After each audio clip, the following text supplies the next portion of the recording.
Hi, this is Ken McCarthy, and we're celebrating the 20th anniversary of the System Seminar. And that seminar was based on 9 years of practice and experience and talking with literally thousands of internet people. And then I put it on in 2002. It would have been the first place where you would have learned about squeeze pages, sequential autoresponders, A/B split testing, long ad copy in internet sales letters, which of course evolved into the video sales letter. Um, and that was just the first seminar. And then we gave over 55 more, large and small.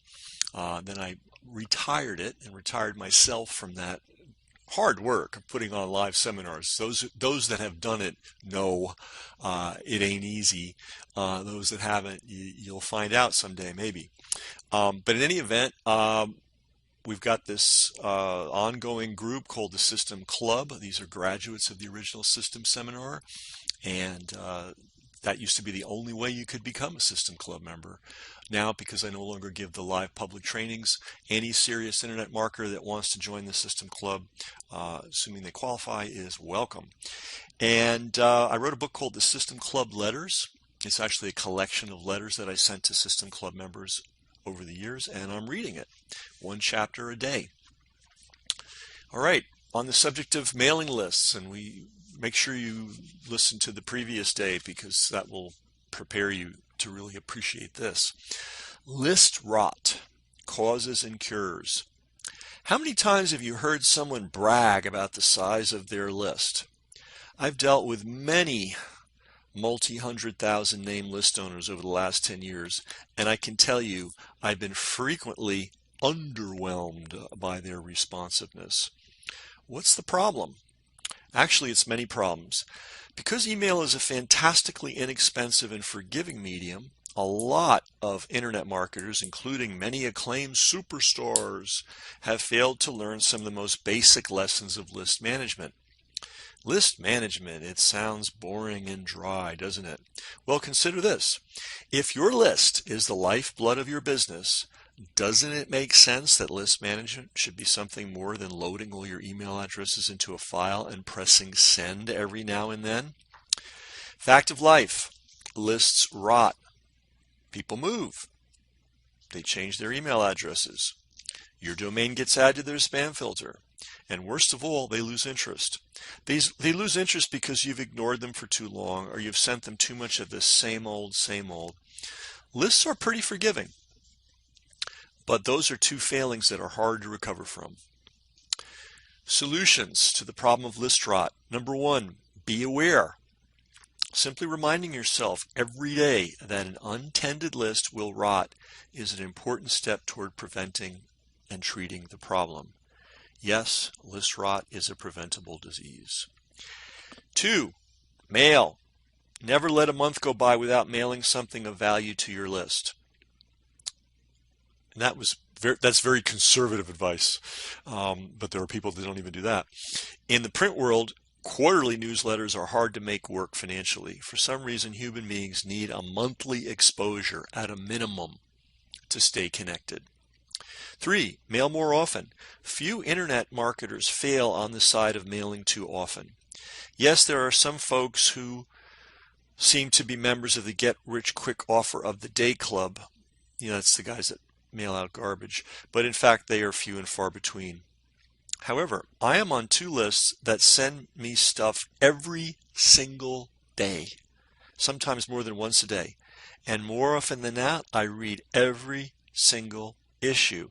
In fact, their email is a highlight of my day. Guys, I wrote this in 2005. Okay? Now mailing every day. People still don't do it. And only the most advanced practitioners have figured it out. I wrote this in 2005. That's all I'm going to say about that. Number 4, mail value always. You don't have to mail every day. You don't have to. But you do have to make sure that everything you mail is packed with value. And that could be just entertainment value. Okay? Doesn't have to be, sharing the deepest, darkest secrets of what you're trying to make a living selling. But it's got to be like, yeah, I'm glad I read that. Not, what the hell's this crap? Ask yourself, is this good enough to merit my reader interrupting his day? That's all. It's no more, no less. It better be, because if it's not, it may be the last thing of yours he ever reads. It pays to be a little paranoid. I'm going to repeat. We get one of the benefits of hearing me read the book is you get the sidebars. One of the most important things ever said about selling came from the great Gary Halbert, and he said a sale is a very fragile thing, and that smart salesmen are paranoid. They are very aware of how easy it is to screw up. Therefore, they pay attention to what's going on. And they don't assume anything. They don't assume the tolerance of their prospects. Now, in reality, people are pretty tolerant, most people, but don't assume it. Assume that you're walking a razor's edge, and your copy will be much better for it. Okay. Number 5, use change-ups. Don't mail the same old thing every time. Surprise your readers from time to time. The ideal state of mind you want to induce in your readers is when your email arrives, your readers ask themselves, I wonder what he's up to now. So this all comes from the book, The System Club Letters, 57 Big Ideas to Transform Your Business and Your Life. I want to encourage people that have just discovered this series. As you can see, this is not the first chapter I've read. Go back and find those other chapters and take advantage of them. I also want to encourage people to do what people like Ben Settle and Doberman Dan have done.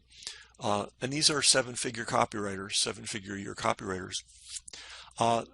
They read the book regularly.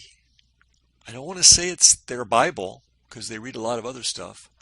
But they read this book a lot. I packed a lot into this thing. And that's part of the reason that I'm reading it, because, I wrote it, and actually wrote it one letter at a time, and then my wonderful, great wife, and who was also my assistant with things sometimes, organized it into a book, and then I made the book available, and sold thousands of copies, and then I started getting people writing me and telling me what a huge impact it had on their lives. And then people like Ben Settle and Doberman Dan were telling me that. So I went back and I reread it. And I thought, wow, you know what? This is a pretty good book. I think everybody who's a writer has had the experience of writing something, and you go back and you read it like years later, and you don't remember writing it. And you're kind of amazed that you wrote it. And you're pretty sure you could never write anything like that again. And that's kind of how I am with this book. So anyway, take advantage of the free readings. Wouldn't be bad to have a physical copy of this book in your hand. Easy to get. Just click on the icon. See you next time.